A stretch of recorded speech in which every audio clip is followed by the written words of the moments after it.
very quickly, as an introduction, my name is Mikey Riesenberg. I am Korean American. I was just talking with you a little bit about my background. I was adopted at 2 months old to a white household here in the Shenandoah Valley, and I have walked this strange path of trying to figure out what kind of cook I want to be, and also learning about Korean culture through food. So that's kind of how my journey started. We opened a food truck in September of 2013, and we have grown into this massive restaurant with a full bar, patio seating, free retro arcade, ever-changing list of weekly and monthly specials, and all sorts of different kinds of catering, private chef opportunities we like to create for ourselves. So, what I'm doing here today is I have chosen to partner with 2 different JMU organizations this year. Kind of give back a little bit. I was a student here, but at the same time, it's things that I'm very interested in and things that kind of resonate with who we are as a business and who I am as an individual. So the Moong Crew has collaborated with us to create content for our marketing pushes, and today is a fundraising event where all of the proceeds go back to the Moong Crew to benefit their organization. You guys get the benefit of learning how to cook, prep, present your kitchen in such a way where you have a cohesive idea that you can make something. What we're focusing on today is rice bowls. The reason why we're focusing on rice bowls today is because this is what I ate when I was in your shoes, and it saved me so much time, so much money, and gave me the ability to kind of spend my funds on extracurriculars a little bit more fun. Food's a priority, but oftentimes when you're in college, it's secondary. So if I can help you along the line with that, I would love it. What we're going to do today is we'll talk about the origin of Bibimbap, which is only about 100 years old now, only about a century old. Rice bowls in Korea existed for a long time. The term Bibimbap was coined at some point, mostly due to like cultural shifts and splitting Korea into 2 parts, different things with cultural appropriation from China, etc.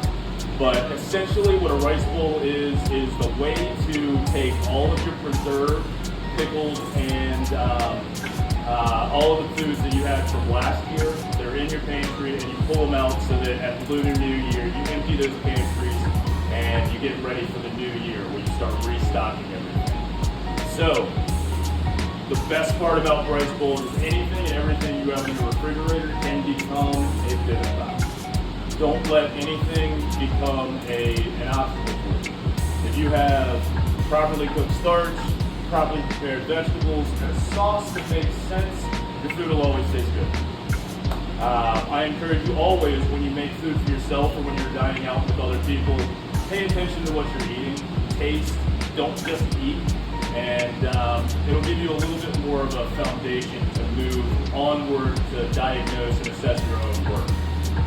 What I'd like you to do now is kind of come up here. You all should have some knives, cutting boards to work on. The things that you would like to be in your bibimbap. I want you to come up and grab some of this stuff, set it on your cutting board, and I'm going to demonstrate how we're going to work on some of this stuff so that you see what we need to do in order to make it easy on yourself. But this way you all are cooks today and you'll be able to actually learn with hands-on. So come on up, grab some stuff. As you get set back into your stations, just have your knives ready.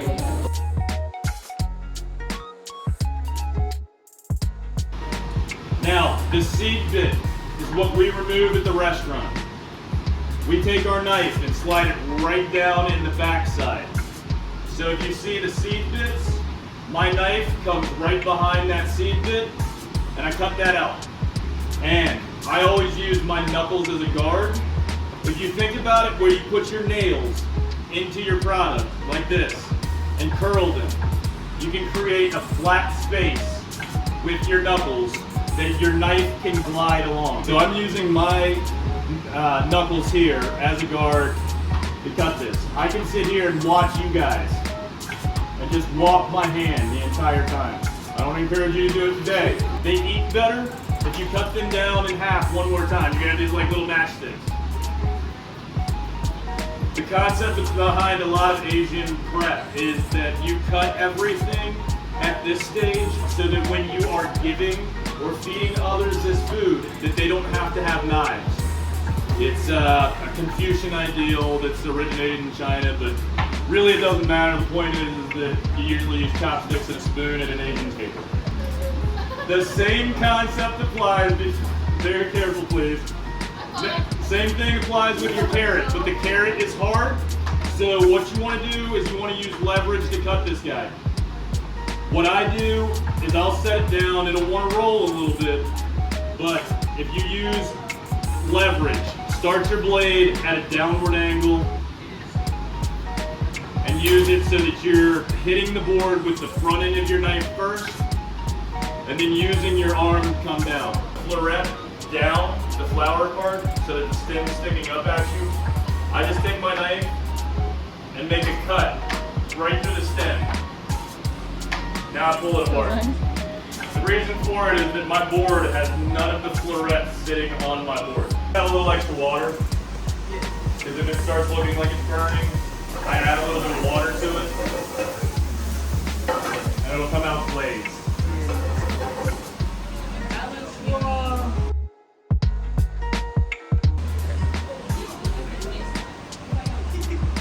Okay, so now,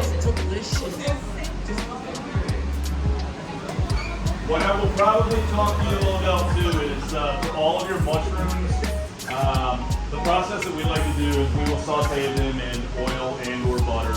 We do use a little bit of soy sauce, and if you like seasonings like garlic, onion, stuff like that, you can always throw a little bit of that too. Basically, in my opinion, with mushrooms, you don't need that salt in enough. Everybody's balanced with salt. So, we want to cook the mushrooms, come on over. If you've got broccoli you want to blanch, let's start getting some cooking done.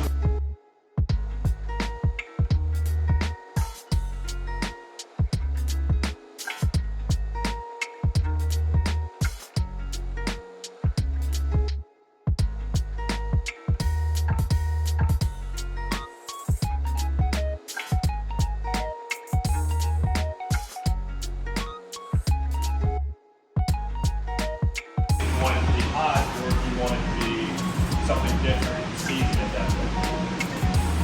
I have a bunch of boxes up here, and this is our big rice cooker. Once you get your vegetables blanched and mushrooms sauteed very quickly, and Russell, you can fire that. If they have mushrooms they want to cook, you can just use a little bit of that gluten-free tamari. Let's see. You're gonna grab a box. You're gonna put some rice into it. And then we've got some greens, some pickled daikon, all the stuff that you all are working on.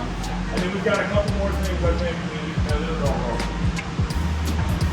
We've got our egg station over here and the protein station here. So basically you're going to kind of work around and move this down here.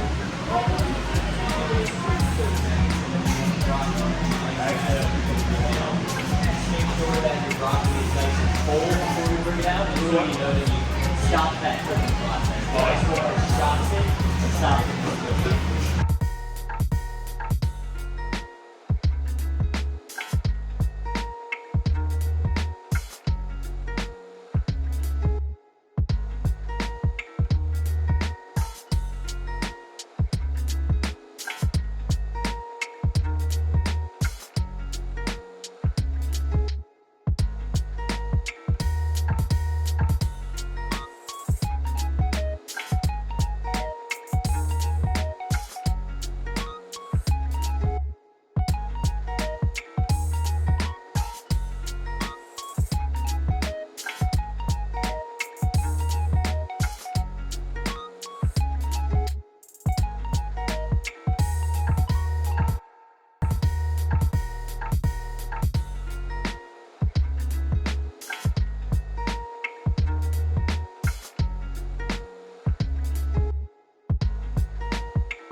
Enjoying, enjoying. Yummy, yummy.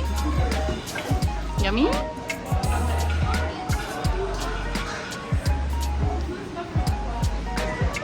Okay, so everyone, just because we have to start cleaning up soon and closing up and going home and everything, I would just like everyone to give a big thanks to Chef Mikey and Professor Tassie Pippert for letting us in here.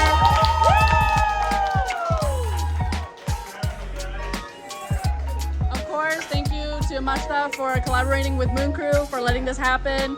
I am so happy that we could pull this off and very grateful to pull up an event like this. Little emotional, but yes, of course. So proud. I hope we can do a bunch of events like this in the future. And yes, thank you all for coming. I hope you get home safe, enjoy your bibimbap, and make a bunch in the future. And yeah, thank you for coming. Get home safe and eat a lot of bibimbap. On your way out.